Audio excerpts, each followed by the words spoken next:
This P0037 repairing video is dedicated to Volkswagen's drivers. If your Volkswagen is getting a P0037 error code, this video is going to show you one practical solution to fix the error code at home.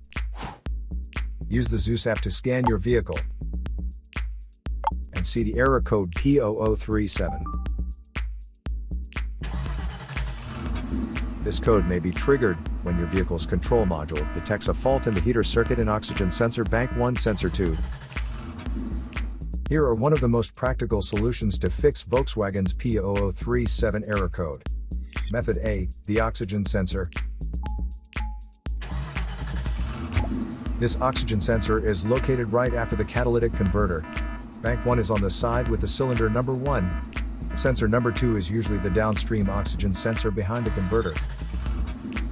Visually check the oxygen sensor's electrical connections, wire harness, and metal tabs for any damages. If damages are found, then replace the oxygen sensor. If there is no damage found on the oxygen sensor, you would need to take your car to consult professional mechanics.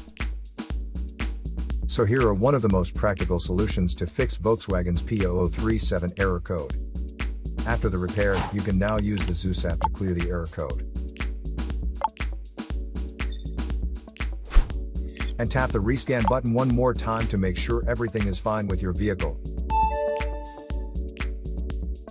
To save more money on car expenses, claim a free engine code scanner at the description link below, or check out the video here for more info. You're also welcome to leave comments below. Our mechanic professionals will answer them shortly. Don't forget to like and subscribe to our channel. Thanks again for watching this video.